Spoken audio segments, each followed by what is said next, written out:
Welcome everybody. Can you all hear me?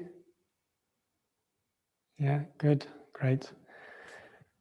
So my name's Austin and I've been involved with Tara for about 20 years and as a student, and also been teaching yoga and tantra been teaching for 15 years and currently teach both yoga and the tantra course. And the webinar tonight is about the wonders of water. So this is the second part of a 5-part webinar series looking at the subtle elemental energies, which are known as the tattvas. So I'm going to start this webinar today just giving an introduction to the tattvas, the subtle elemental energies, and then we will dive into the subject of the wonders of water. So in Sanskrit, in yoga and in tantra, everything in life is considered as energy. In fact, life is a play between consciousness and energy. The Sanskrit word for energy is prana. So this is the force of life. It is this omnipresent force behind all levels of life. Prana manifests in creation through the 5 elements. The subtle elemental energies of the earth, the water, the fire, air, and ether or space. And these are known as the tattvas in Sanskrit, which translates as thatness. It's describing an aspect of reality. In a famous tantric text, Shiva Svaradaya, it's explained that the creation takes place due to the 5 tattvas, and by them it is sustained. Also, we can say that the 5 tattvas, these subtle elemental energies, are manifesting at all levels of creation. So it would be a mistake to consider that the subtle elemental energies, the tattvas, are just relating to the physical manifestation. So the subtle elemental energy of the earth is not just the earth around us, what we see. And the subtle elemental energy of the water is not just the water that we swim in or that we drink. These subtle elements, the tattvas, they manifest at all levels of creation. And in astrology, we know there how these different signs are relating to different subtle elemental energies. And they are influencing our mind, our emotions, our whole sense of individuality, and our destiny. So those subtle elemental energies, the tattvas, are manifesting there on an astral dimension. They're influencing us in the astral levels, the mental levels. In another tantric text, the Tantra Raja Tantra, Shakti asks Shiva, where do all the tattvas exist, in the body or out of it? And Shiva replies that the tattvas permeate the entire body and mind. Everything you do and think is under the influence of these tattvas.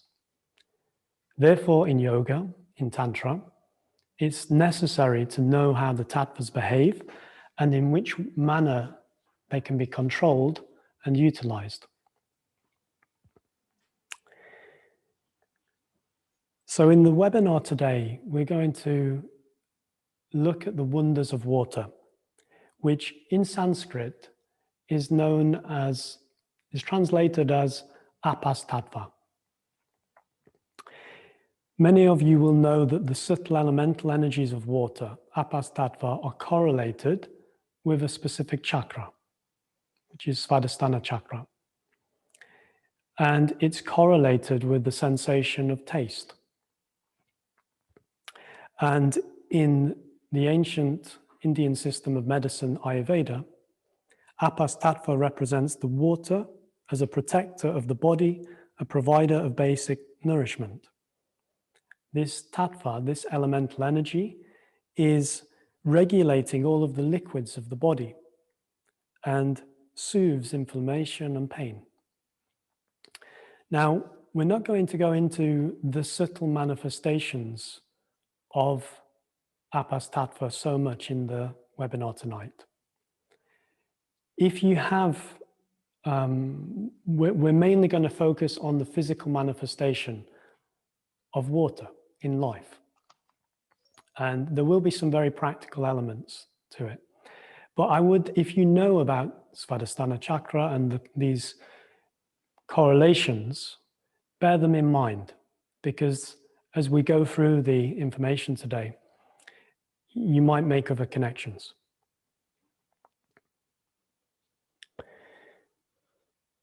So in the webinar today, we will look at the mysterious nature of water, its unique properties, its eccentric behavior, the whole notion of structured water,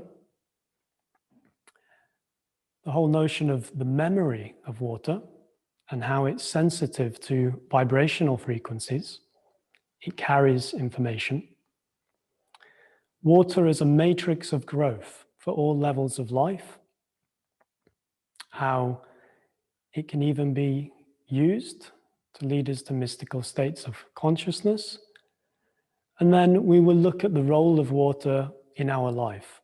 And with this, we'll be looking very practically at hydration, dehydration, the optimal water to drink to keep hydrated, as well as some other practical things relating to water. I would invite you to ask questions at the end of the webinar. So if you have questions, just note them down, and we will aim to have some time for exploring those at the end of what I present, because it might be that what I present answers some of your questions. The subject of water is very vast. Tonight we are dipping our toes in, so to speak. We should remember that over 70% of water, of 70% of the planet Earth is water, and so are we. So if we want to understand better our own nature, our inner nature and the outer nature of life, then acquainting ourselves with the nature of water will help. Because all forms of nature, all aspects of creation are painted by the brush, the invisible brush of water. So let's open ourselves up tonight to dive into some of the mysteries relating to water. Water is the most common substance on the planet. Paradoxically, perhaps also the mysterious. It's very easy to touch and feel water, and yet it's impossible to grasp. And we know this as it runs, we try to grasp it. It passes through our fingers. The scientist realizes it when they try to study the physical and the chemical properties of water. Water is a very special molecule. It's very unique. It's very different from all others. The two-time Nobel Prize winner, Linus Pauling, defined water as the no man's land of chemistry. So water is almost omnipresent on the planet. 70%, over 70% is water, or 70% of the surface of the planet is water. But actually, a huge amount of more water exists underneath the surface. Even 37 times more water exists underneath the surface. And also, water is constantly hurled at the Earth, the planet Earth, every day. So we are spinning through space, and we have like these massive like ice balls impacting the Earth. They vaporize when they impact the Earth's atmosphere. But this is 1 million tons of water every day hurled at the Earth. And so when it rains, it's not only just the rain which is being recycled from the planet, but actually some of that water is from the cosmos. It could have extraterrestrial origins. So just remember that when you drink some water.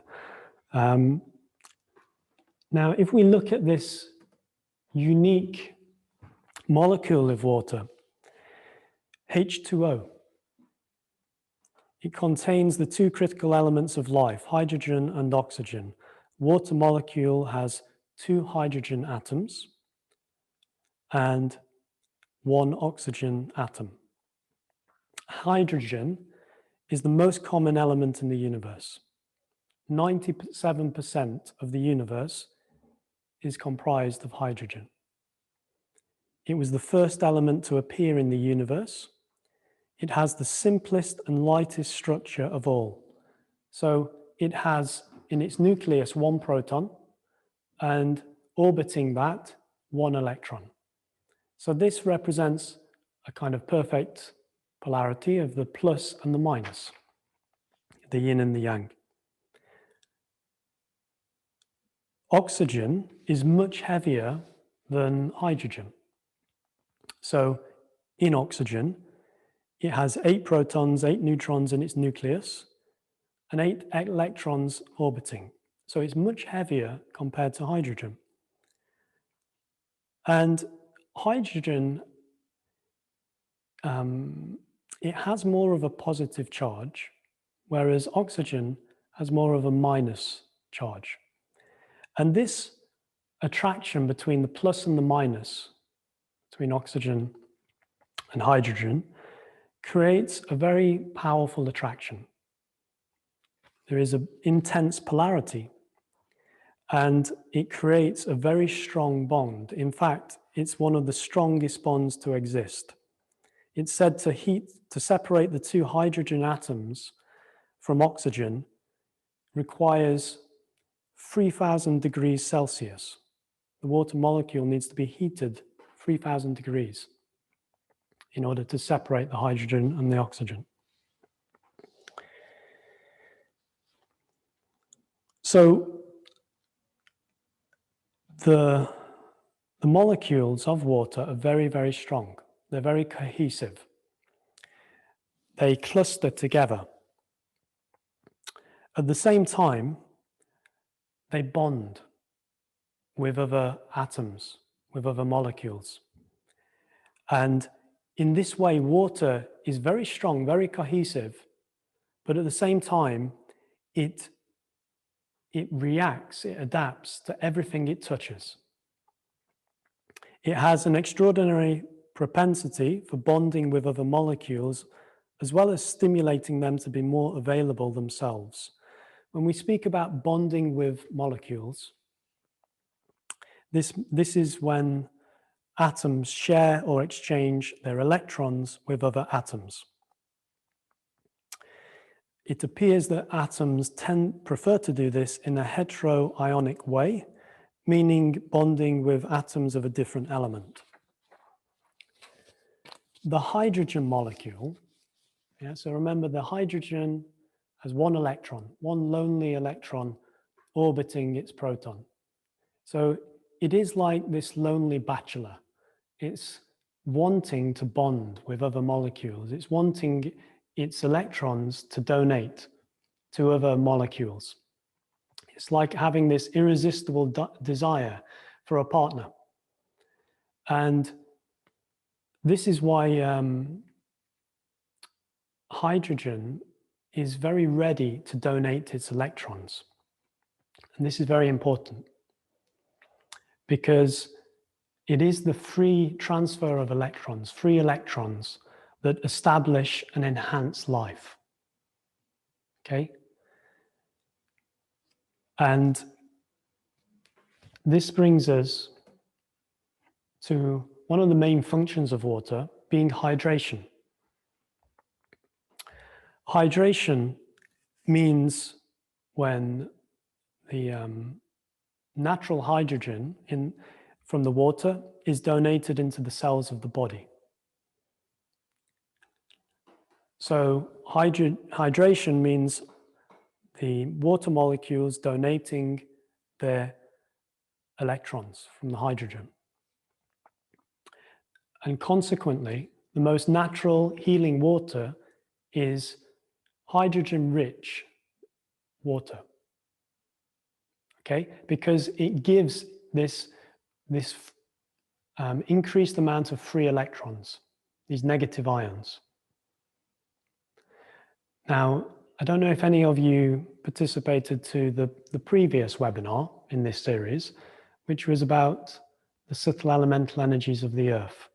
And in that webinar, Magdalena spoke about earthing or grounding. And it's a similar principle, actually, because the earth is like one of the, is a battery. And it's giving like negative ions, free electrons, which we can absorb through our skin.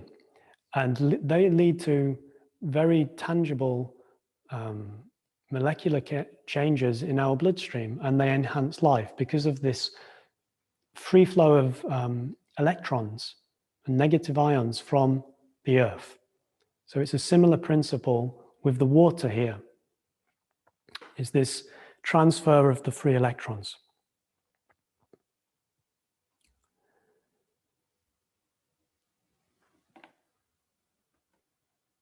So if we come back to looking at some of the unique, surprising properties of water from a chemical perspective, we can say that some of water's behaviors are so eccentric, defying classical physics theories, that water could be considered like a non-conformist molecule. Yeah, it's got quite an attitude. It's quite unique. Firstly, water is the most powerful solvent on the planet. This is another also having great importance for us, because it helps us to remove toxins from our cells. Secondly, water is the only compound found in nature in all three basic states of matter: solid, liquid, and gas.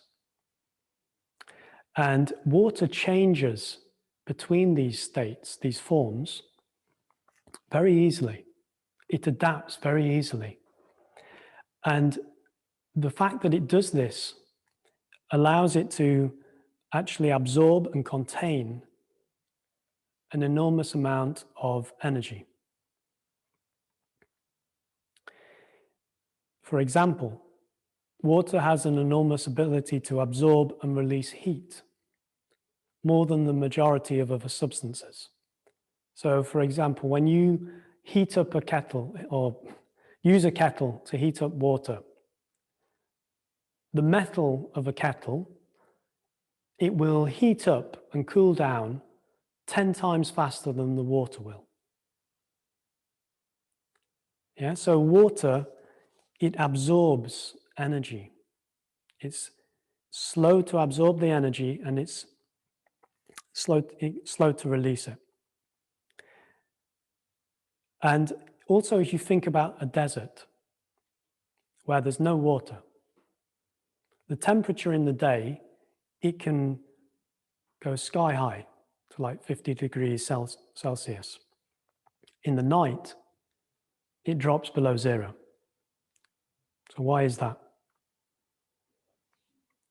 It's because there's no water there to absorb the heat when it's hot and to release the heat when it's cold.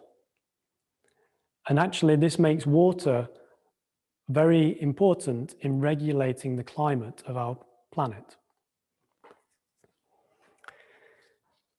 The fourth point here is water reaches its maximum density and heaviest at 4 degrees Celsius,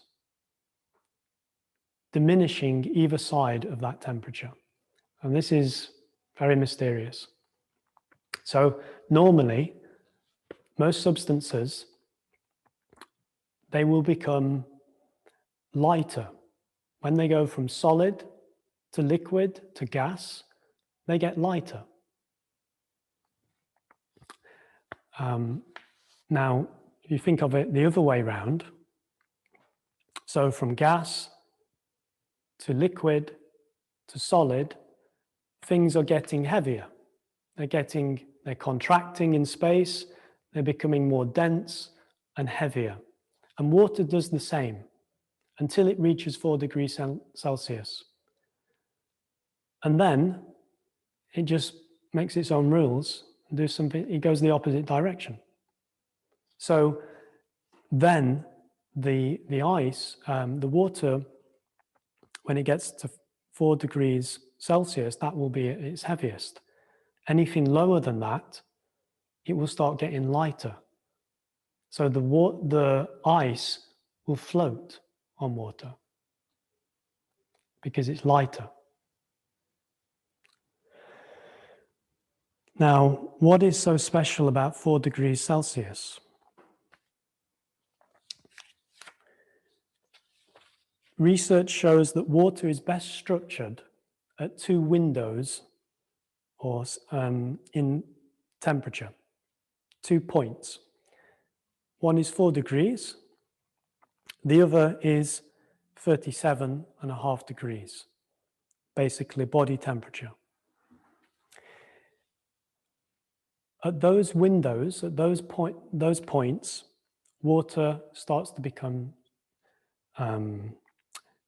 more structured, and it carries information.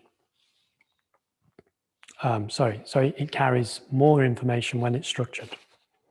So what is structured water?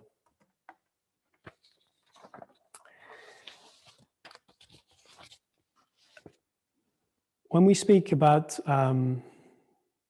any mineral on Earth has a specific molecular arrangement. The structural organization of the molecules changes the characteristics of that substance. And some of the changes are very obvious. So if you see there's graphite and a diamond. Both are made from carbon. But the only difference is the molecular structure. So it causes very definite, visible differences. Water, it has a crystalline form, like in ice. But research shows that it can also have a crystalline form in liquid when it becomes structured. Structured water can be referred to as organized water, hexagonal water, or liquid crystalline water. So this is a unique phase of matter. Like solid crystals, the repeating pattern provides an efficient pathway for the smooth flow of energetic information. So when there is this crystalline structure of water, a regular pattern in its molecular structure, it carries more information.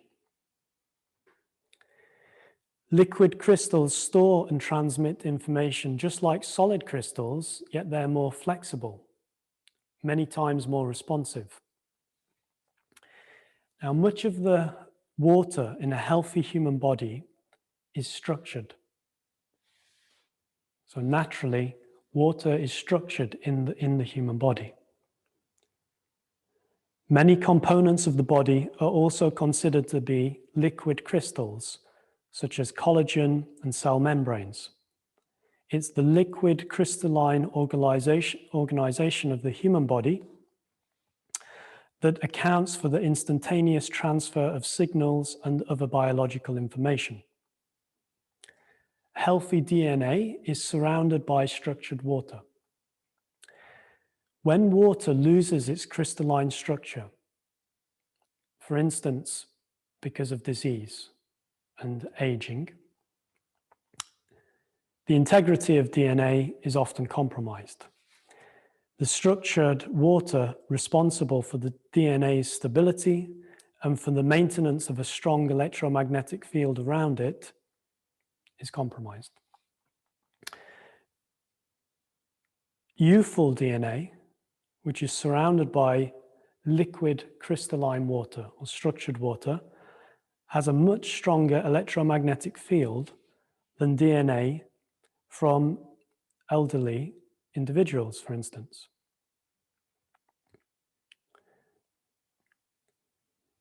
So, structured water is life-enhancing. This has been proved not only physically for human beings, but also like for growing fruits and vegetables using structured water. They grow much stronger, much better quality. An important point here then is water's capacity to store and transmit information is directly proportional to structure and coherence of the water. The greater the structure, characterized by an increased hydrogen bonding, and the greater the coherence, characterized by the degree to which water can maintain its structure, then the greater the capacity to store and deliver signals and other information. And there is a great power in accessing and utilizing water's information carrying ability. Many health disciplines operate on this basis. For example, there are many water remedies which are made using devices invented to deliver high-frequency vibration information into the water, and that information is held within the structure of the water. For example, homeopathic remedies, Bach flower remedies, flower essences, etc.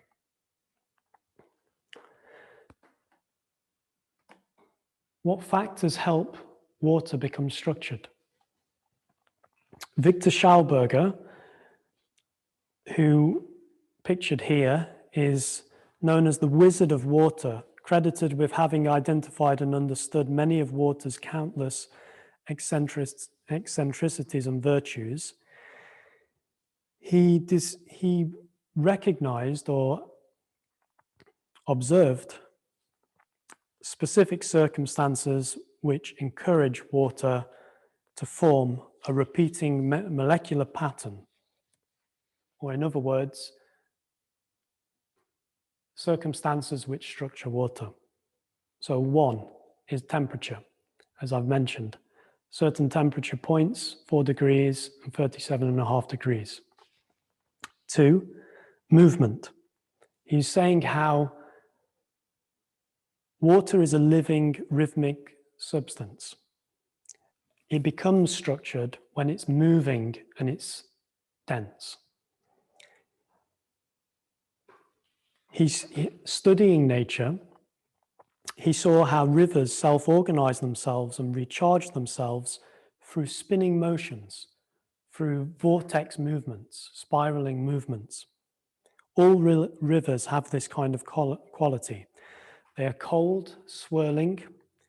They form their own equilibrium, and turbulence activates the life-sustaining properties of water and keeps it quite literally alive. The father of homeopathic medicine, Dr. Christian Hahnemann, independently reached the same conclusion. So he was insisting that his homeopathic medicines, which are diluted in water, they need to be shaken and stirred before they are used. That conditions their effectiveness. On the other hand, when water becomes forced into immobility, it transforms into a source of decay. When we dam water, when we bottle it, even when we cook it, the water begins to deteriorate and lose its structure. It degenerates and becomes potentially harmful to us. In our drinking water supply systems, all of the network of pipes, there's often very many like right angular pipes. This is stopping the natural flow of water in its swirling vortex movements. So because of like the piping, it has an effect of destructuring the water. The water is losing its life force.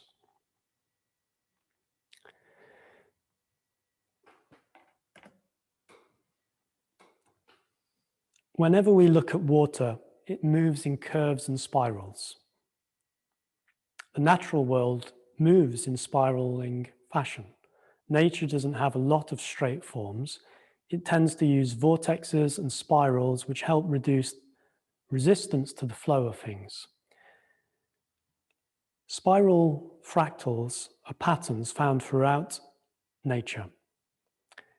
In the mineral, the vegetable, animal worlds. From microscopic scales of particles to immense dimensions of galaxies.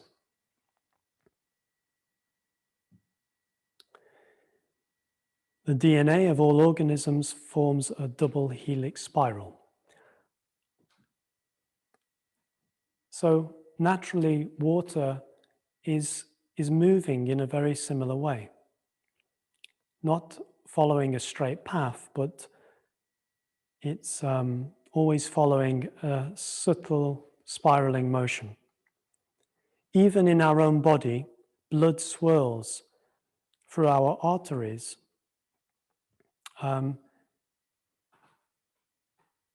in a similar way, in a kind of spiraling vortex way.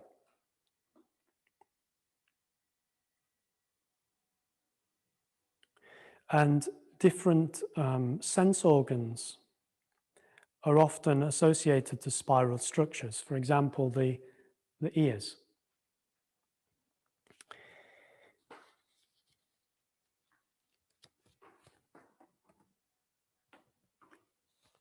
So water never stagnates on the earth, nor in our bodies. It's naturally always in movement, which is in a spiral kind of movement. We are human reservoirs. Just as the earth is covered by 70% water, so is the human body, constituting 99% of our body's molecules, 92% of our blood, 85% of the human brain, 83% of the kidneys, 75% of our muscles, 22% of our bones.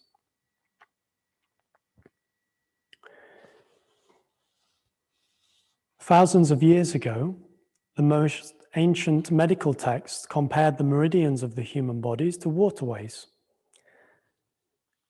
Many of the individual acupuncture points use water metaphors to indicate their position and function. At every main meridian, each corresponding to an organ, there are 5 shoe points situated between the muscle fibers of the arms and the legs, each meridian point having certain therapeutic functions, but they're named, for example, Jing, which translates as well, Ying, spring, Shu, stream, Jing, river, and He, or the sea. So traditional Eastern medicine has been based for thousands of centuries on the vibrations and resonance of the body's water content. Diagnosis is often done by measuring the pulse and its resonant tone. In ancient Chinese treatise attributed to Quan Chung, born in the 7th century BC, there is a statement: the reason why living creatures are able to realize their potential and develop normally is that their internal regulation of water is harmonious. Consequently, the solution for the sage who wishes to change the world resides in water. When water is uncontaminated, the hearts of men are upright. When water is pure, the people's hearts are at peace.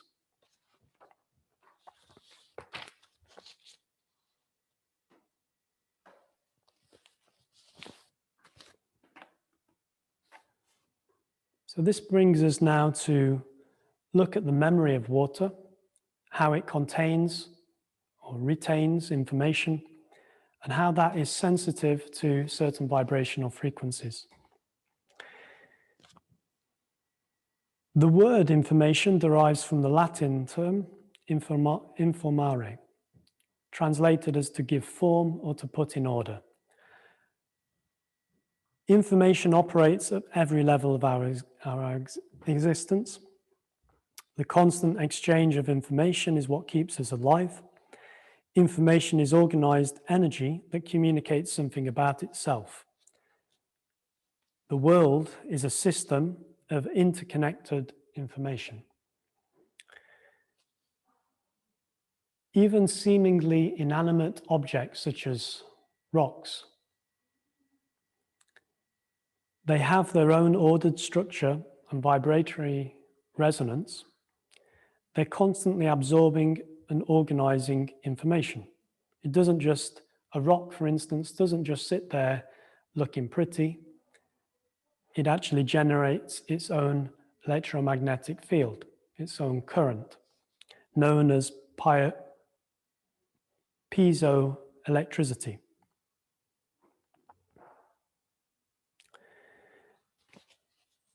Now, water is never identical to itself,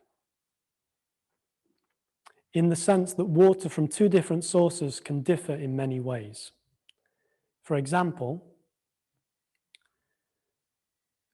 rainwater that falls during a full moon and the rainwater from a thunderstorm, they're practically different substances with distinct properties, information, and behavior. The chemical structure is the same, it's H2O, but it contains different information.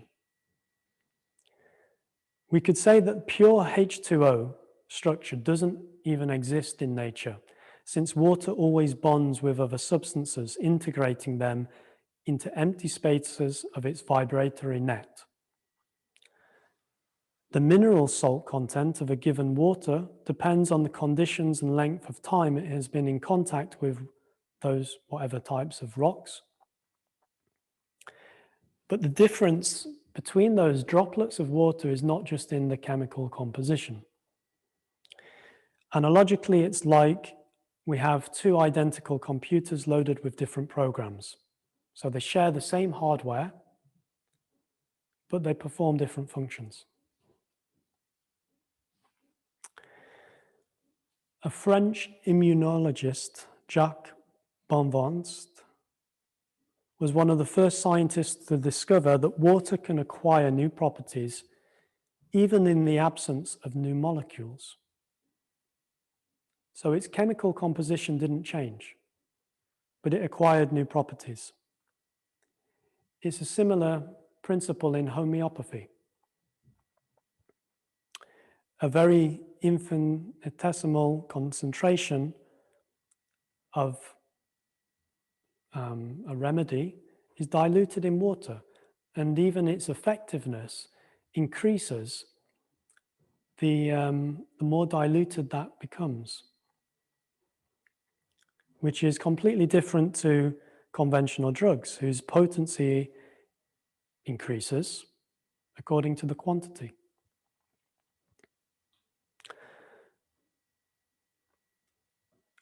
So water is never identical to itself because it's constantly bonding with other things. It's absorbing information.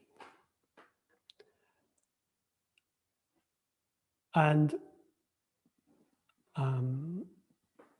we can say that water has a memory in that it retains this information, also that this memory can be erased, and vibrational information can be transferred into water. Now, perhaps many of you have heard about the Japanese researcher Masaru Emoto, who wrote this amazing book, The Hidden Messages of Water. He did some very fascinating research, and he was basically conducting experiments, freezing water at minus 20 degrees Celsius, and then analyzing it with magnetic resonance instruments. And he was finding that the molecular structure of water changes due to different influences.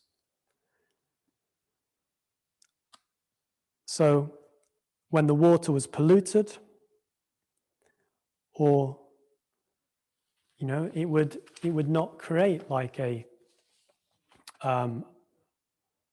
coherent, harmonious, molecular, hexagonal type of structure. But it would when it was subject to different music or affirmations or words and prayers. And the most powerful influence was actually human emotion, more than any messages that we might write on a bottle, for instance. It was the human emotion that was giving changing the structure of water.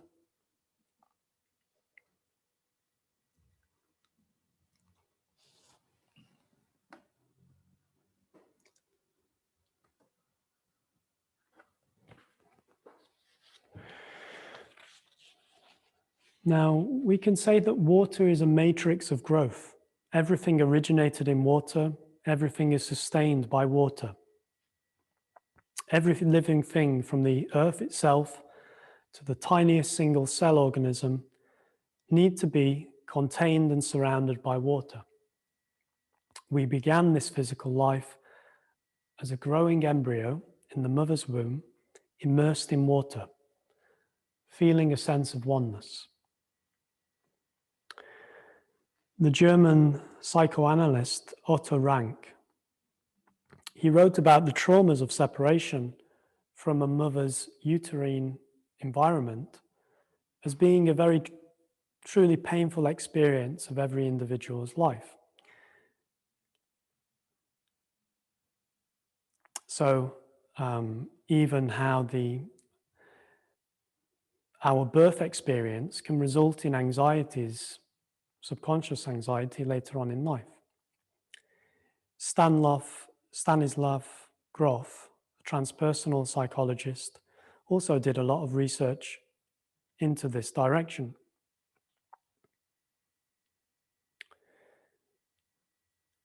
Given that our identity is forged in water from a very early age, from birth, it only follows that the healthiest and most harmonic method of childbirthing is the one that enables the gentlest possible transition to air by creating an intermediary cushion of water. And this is like the water birthing. Also, we can mention here about flotation tanks. I don't know if any of you have heard or experienced flotation tanks, but these are where we are isolated in complete darkness and we're floating in a saline solution. And it's like mirroring or this womb-like experience. And because of the reduction in the perception of space, of gravity, the body tends to disappear from our perception, leaving our nervous system to kind of be tapped into more by the mind. And basically, these flotation tanks are allowing us to access higher levels of consciousness. So they were designed by an American neurophysiologist, John Lilly, who was a pioneer in dolphin behavior and language. And he showed how consciousness becomes more vivid and expands. So the quote that you have there on the slide is from his own autobiography. And he describes how, writing about himself in third person, the scientist discovered that 2 hours in the tank gave him the rest equivalent to 8 hours sleep on the bed. The 2 hours were not necessarily spent in sleep. He found that there were many, many states of consciousness, of being between the usual wide awake consciousness, of participating in an external reality, and the unconscious state of deep sleep. He found that he could have voluntary control of these states, that he could have, if he wished, waking dreams, hallucinations, total events that could take place in the inner realities that were so brilliant and so real that they could possibly be mistaken for events in the outside world. In this unique environment, freed of the unusual sources of stimulation, he discovered that his mind and his central nervous system functioned in ways to which he had not yet accustomed himself.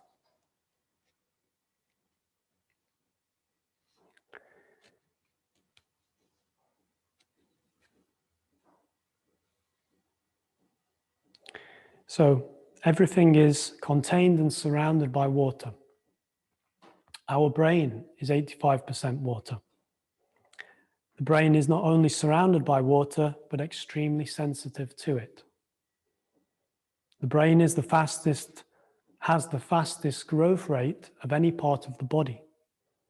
The brain develops faster in the fetus, perhaps because of the movement of the structured waters in which it lives, in the womb. Water provides the electrical resistance necessary for neuronal activity. Without it, the brain would not function. So, you can start to see how water is so important. It carries information. Our brain is surrounded by water, so is our DNA. And the information that water contains can influence us very deeply, very profoundly.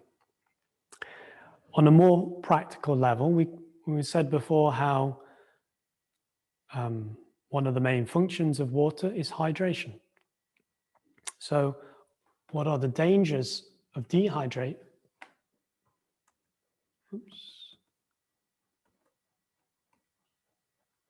Okay, I'm missing a slide. So the dangers of dehydration.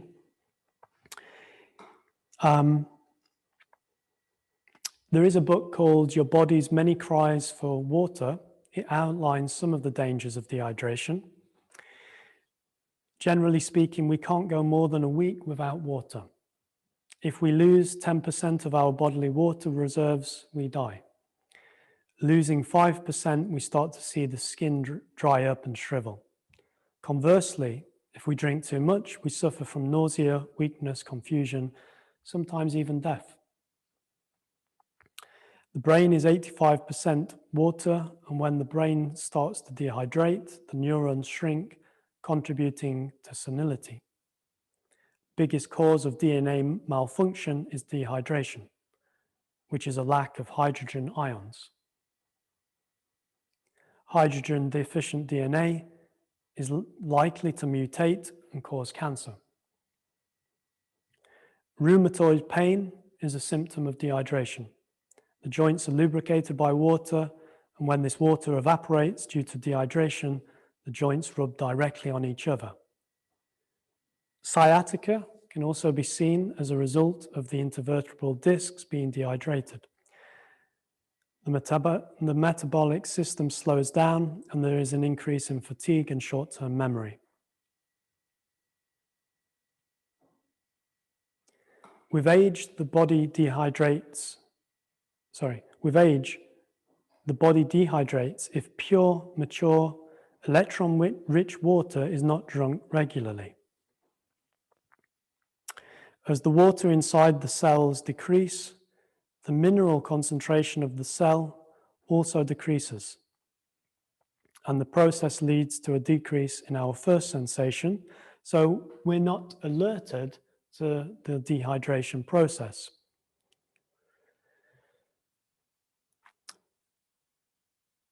So we need to make sure that we drink enough water and keep hydrated. So the quantity is important, but also the quality is important, because, as we said earlier, the hydrogen-rich water is hydrating our cells more effectively.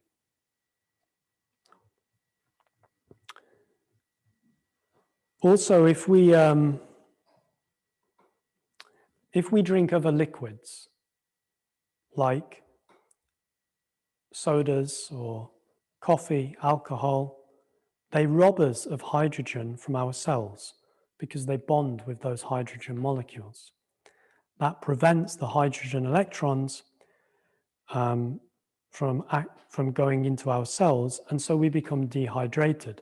So drinking certain liquids, like alcohol or sodas, coffee, they can have an effect of actually dehydrating us because they rob us of the electrons. Even herbal teas, they have benefits. So I'm not saying don't drink them, but they're nutritious, but they're not hydrating comparatively like water. Live juices, raw juices are very good because they are full of hydrogen. They're very hydrating. They have lots of minerals as well. But the most hydrating is mature distilled water. So this is what we're going to come on to now. The optimum type of water to drink to hydrate ourselves. And so in my opinion, this is mature distilled water. And my opinion is actually based a lot on different research, different researchers. One of them is a guy called Gabriel Cousens. So he's a spiritual teacher from America. He's also a doctor. He wrote a book called Spiritual Nutrition. And some of the information I'm sharing here is from that book about this mature distilled water. So every function of the human body is connected to the osmotic flow of water within and among cells. When water flows across the cell membrane, it creates energy by the transmission of hydrogen ions and also minerals and electrolytes. A key to understanding nutrition is this electron flow.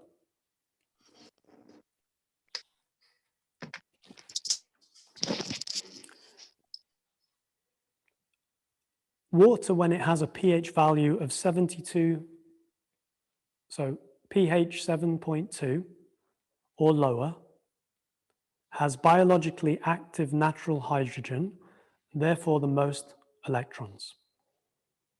So it's more hydrogen rich. Natural water, pristine rainwater, is high hydrogen donating water and optimal. When you distill water, you are freeing up the hydrogen in the water so that it can hydrate your cells. So you can do this, like natural, pristine rainwater is distilled.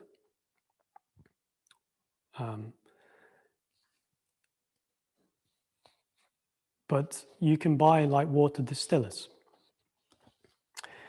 Another point here is the total dissolved solids. So this tells you how much minerals or other frequencies are in the other particles, other frequencies are in the water, pesticides, herbicides, etc. If there is a total dissolved solid value of greater than 50 parts per million, then these solids interact and they trap electrons. So that those electrons then can't be transmitted or transferred to our cells. Water with a TDS, total dissolved solids of 200 or more, tends to be alkaline. Alkaline water has hydrogen, but it is minus an electron, and therefore forms a hydroxyl ion that is a powerful free radical, which results in oxidizing the system. Hydroxyl ions are electron takers and not donors. These in the long run destroy cells.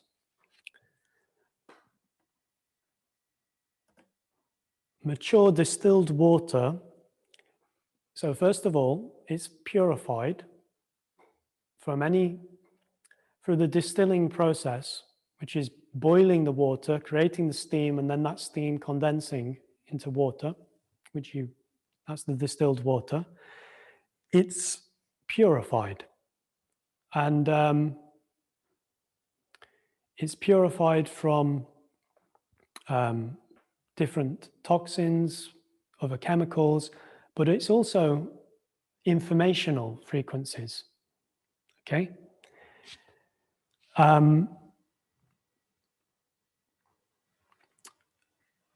So mature distilled water is restructured in a very highly energetic way. Distilled water that is not matured, some claim to be quite aggressive. So distilled water, some people would say, is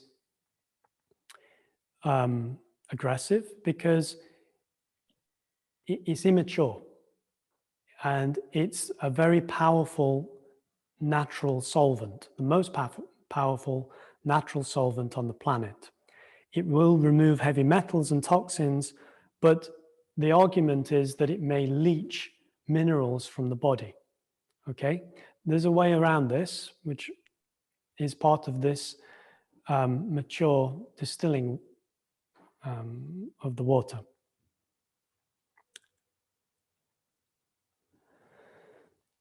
It's also said like how heating water causes the water to become less structured. And when it's less structured, then its ability to transfer information is decreased. Its memory is partially erased. Distilled water is like rainwater in the sense that it has been heated and destructured. Okay? Now, if you heat water, if the water has been structured previously, and then you heat that water up, it's likely that that water it retains some of its memory of being structured. So it can be restructured, but heating the water, in principle, is destructuring the water generally. So this is a process for creating mature distilled water. 7 steps. First step, distill the water. You need a water distiller machine for that.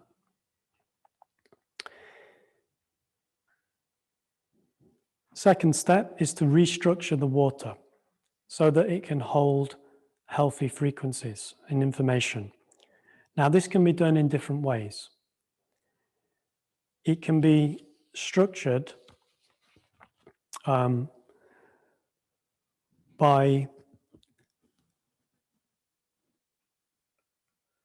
giving to the water a source of energy which has an organizing potential. For example, you might have different glass or ceramic carafes. You know, the shape of those can also be very important. You can get some, I have like a glass carafe, which is designed using golden ratio principles. So it creates this very harmonious shape. And that harmonic resonance of the shape is structuring the water. Okay. Also, so you can buy some glass or ceramic. They're the best type of containers.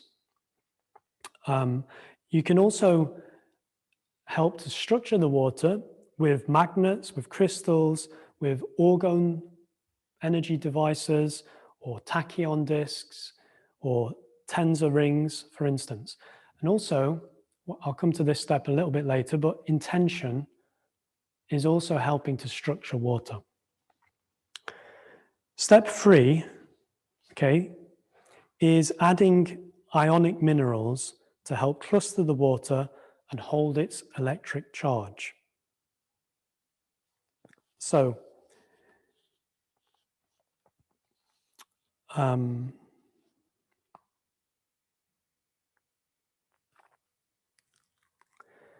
here you're adding some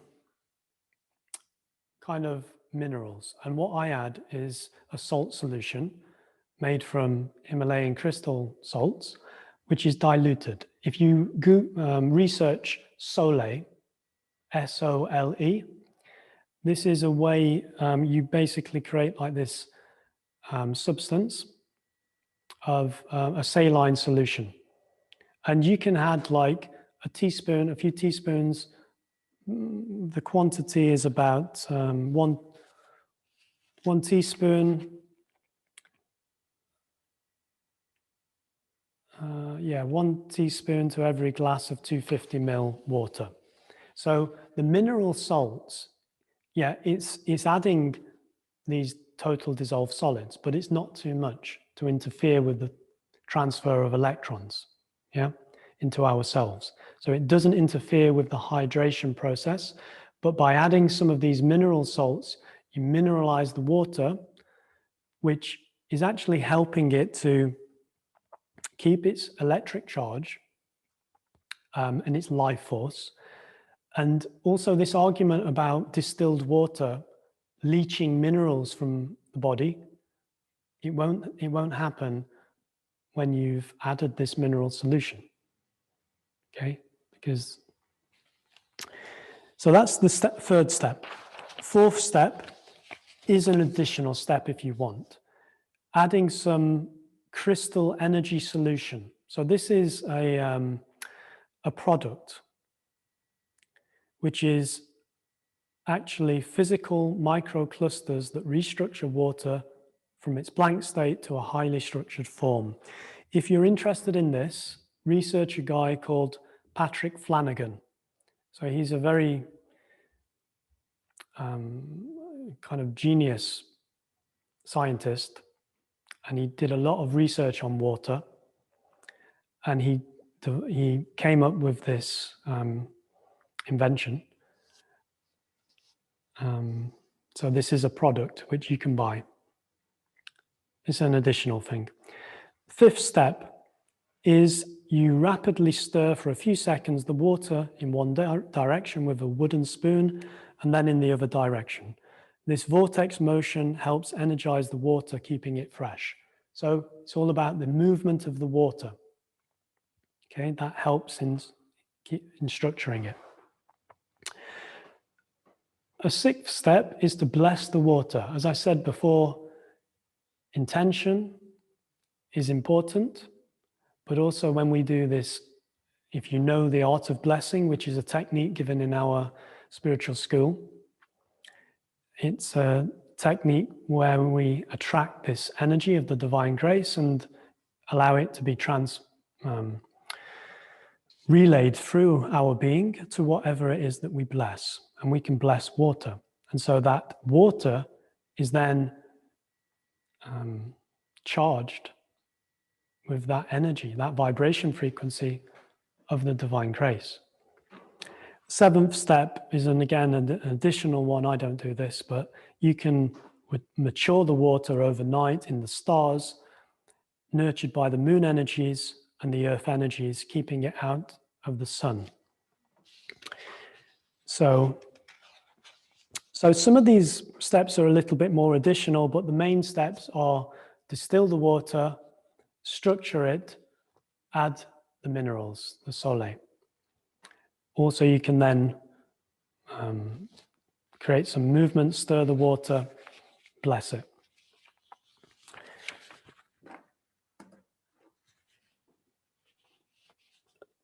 So we're coming to the end towards the end of the webinar.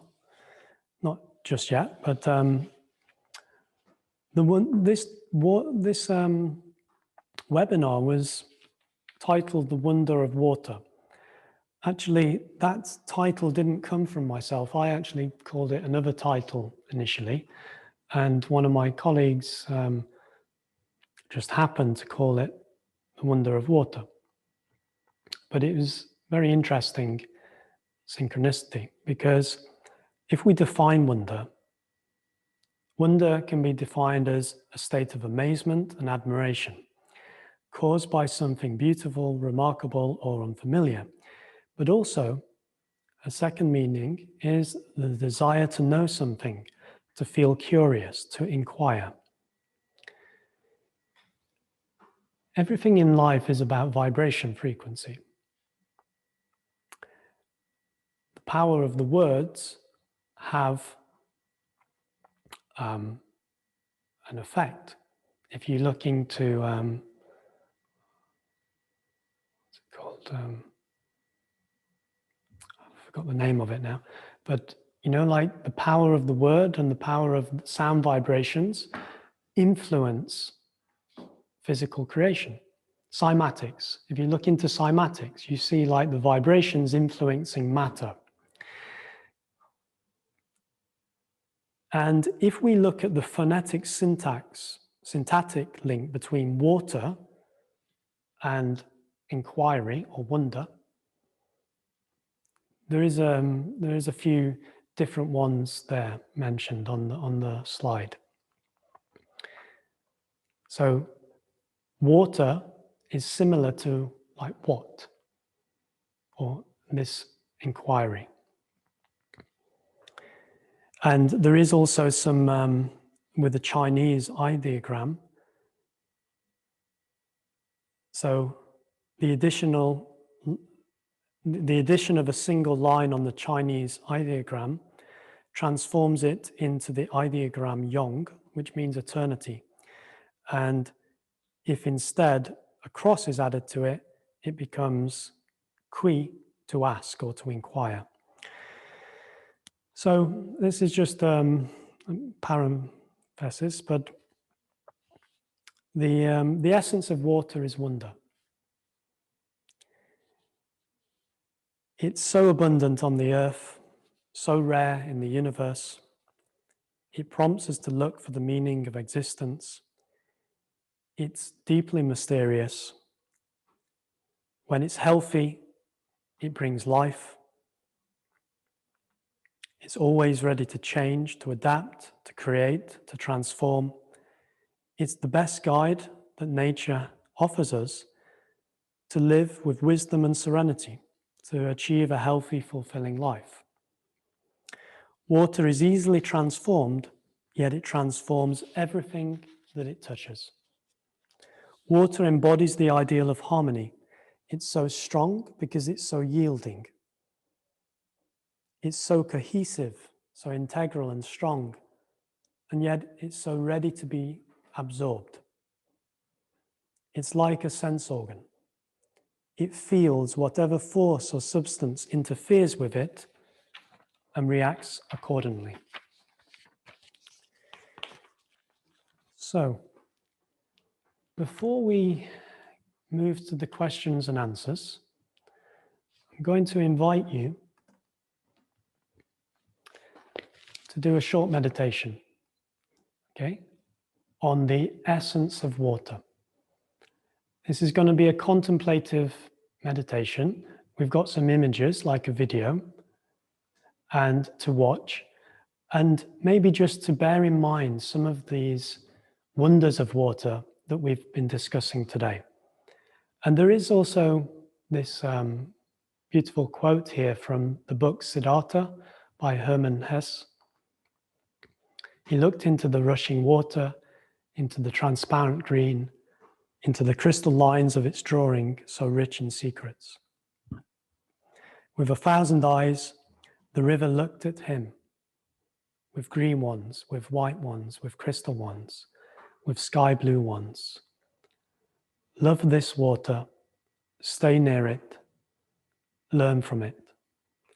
He who would understand this water and its secrets, so it seemed to him, would also understand many other things, many secrets, all secrets.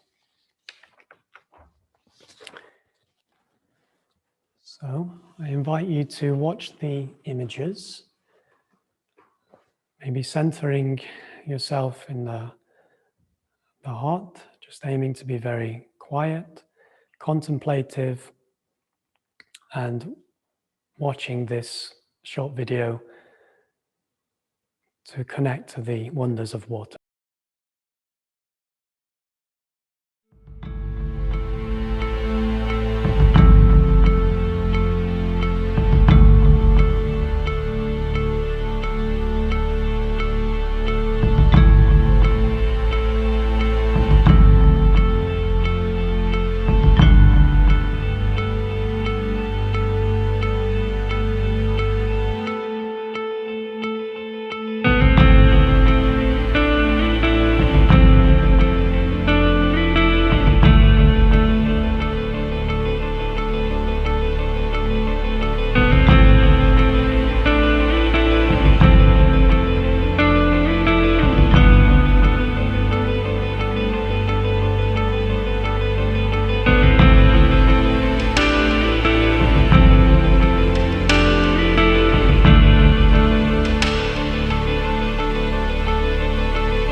So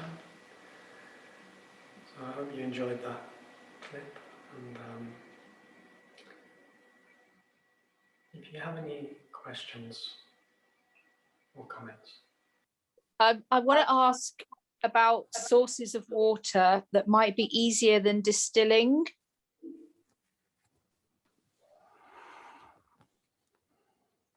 Well, I guess just to as pure filtered water as you can get, and then structure it. And you can add the Sole solution to mineralize it.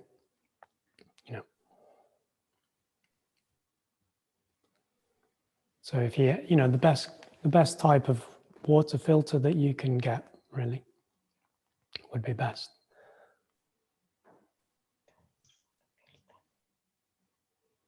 What do you think of stuff like those Britax water filters?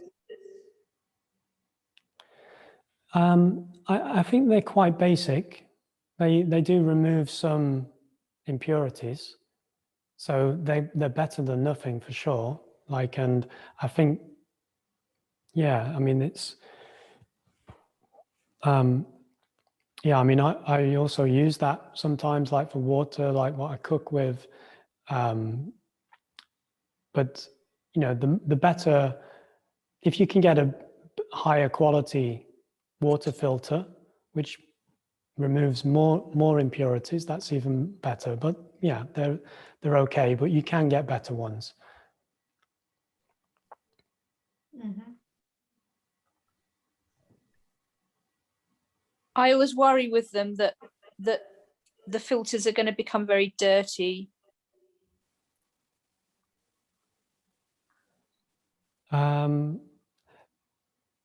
Yeah, I mean, you do need to change the filter, like after some time.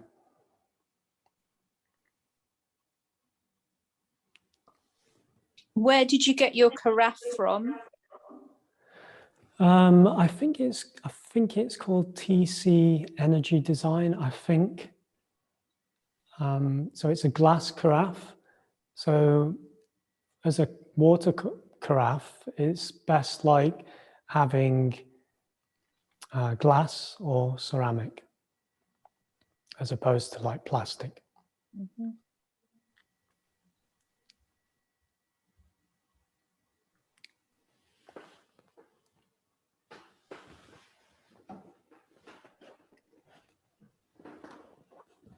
So there's a question on the chat: what pH water is better for the human body, alkaline or acidic, and what are the recommended pH levels for water to drink? So there's many people advocating alkaline water, which obviously has a higher pH value above 7. And I don't personally agree with that. So, I think sometimes, like as a short-term level, it can be helpful, but as a longer term, it can cause some problems.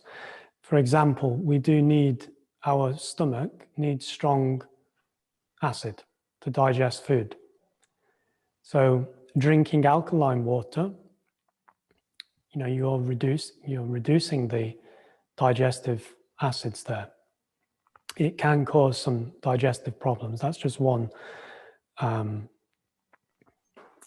example.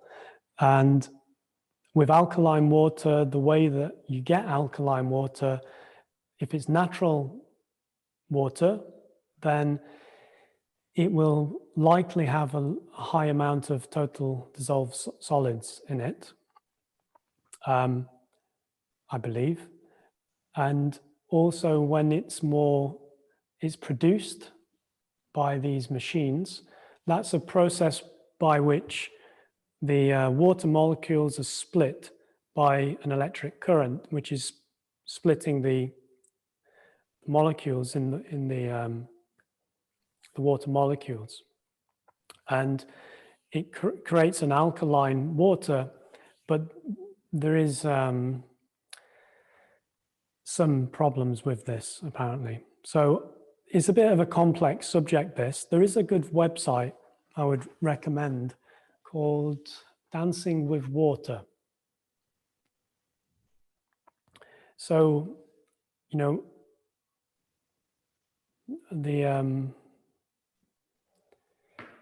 yeah, so I don't recommend personally alkaline water. Yeah.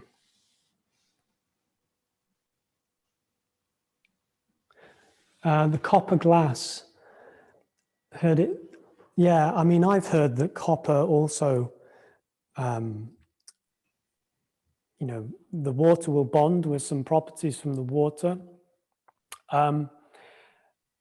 I was very tempted to do this as well myself, but I decided against it because there is, you know, you can have an excess copper in your system as well, and that can cause problems. You know, with our health, a lot is relating to the mineral balance. I wasn't sure about that. I tried to do some research at some point, and I didn't get a conclusive answer. I decided not to. So it could be good. I know it's widely advocated in India. So it could be good, but I'm not sure. So how much water should we drink in a day and how often? I think we should drink quite a lot. And more specifically, I mean, I've read how it's like even half of your body weight, but this sounds like too much. So I'd say like at least a couple of liters at least you should drink. And as to how much, how often, a very good time to drink water is about 20, 30 minutes before eating. Because that's what I try and do, because you're actually preparing your stomach. It's helpful for the stomach, like before a meal. And also if you drink after a meal, you're diluting your digestive juices. So that interferes with the digestion process. So it's, I also think it's good to drink on an empty stomach first thing in the morning, like at least a liter. And yeah. Mm-hmm.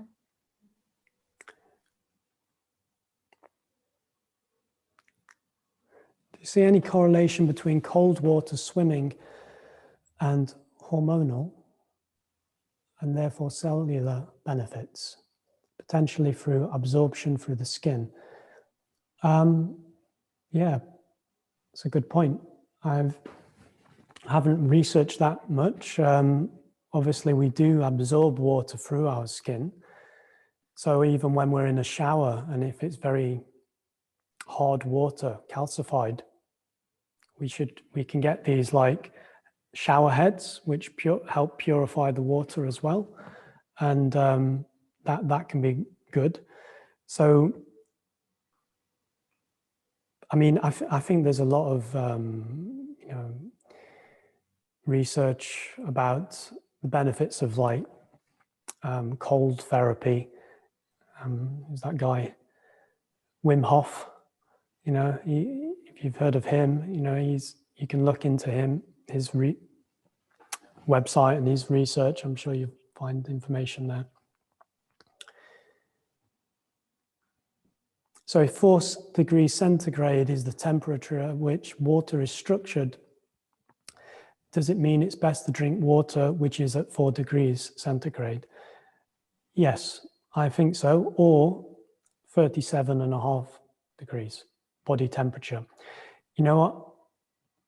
I read, there's so many opinions. It's such a big topic, water. It's a really massive subject. There's you know, as you've probably gathered, it's very mysterious. It's baffling to many scientists. There's a lot of new research on water.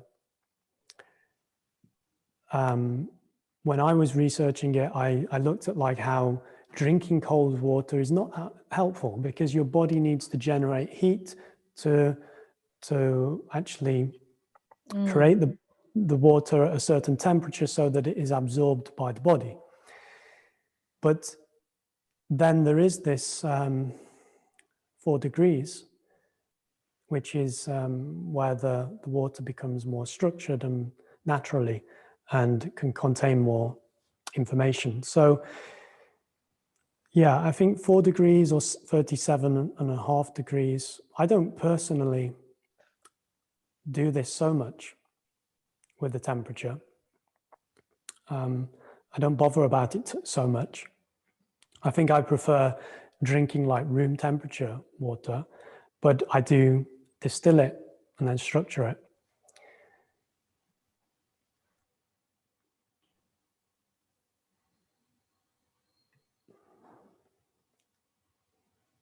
Any other questions? The French immunologist again. Yeah, I think it was Jean-Baptiste.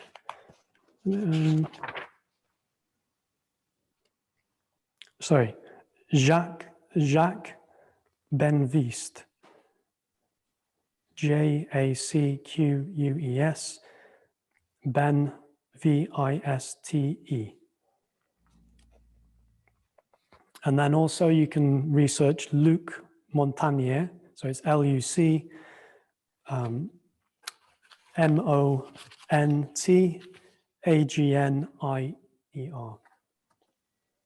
There are some other resources there as well, which I'd recommend.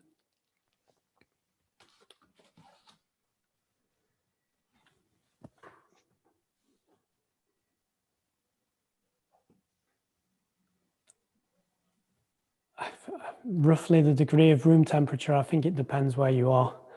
It can really vary. But yeah, I'm not sure.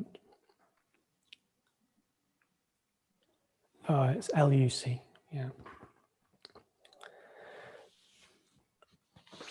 Okay. Have you seen people healing from changing the water they drink? Yes, I mean, it does, it can lead to health benefits. You know, many people have reported that.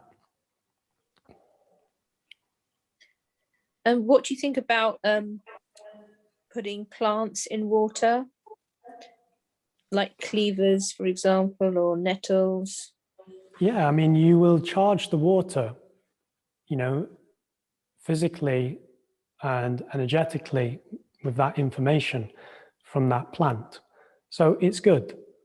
It's good. It can be very healing. It can provide you information from that plant, so you absorb it for health benefits.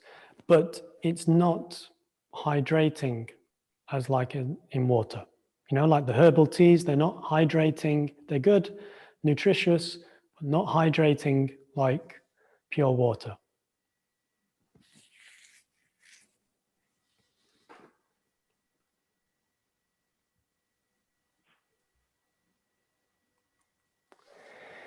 Okay, if there's no other questions, I just want to introduce you to the next webinar in this series.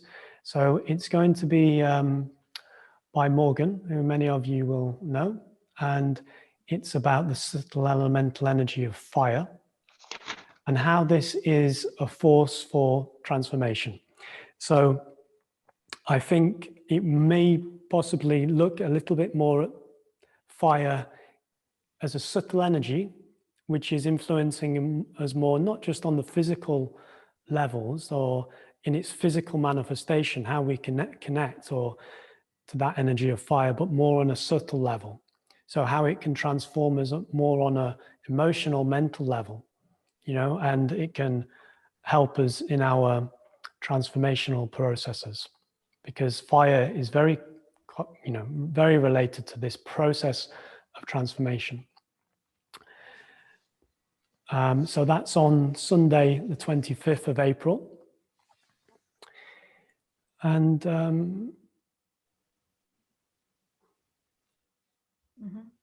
thank you for joining us. Thank you for your attention and being here. And just to mention, for those, many of you will know, but we are a charity. So these webinars are given freely. If you feel that you would like to donate to this charity, it's a non-profit organization. All of the money goes back into our teaching activities and spreading the spiritual knowledge. Please feel free to donate.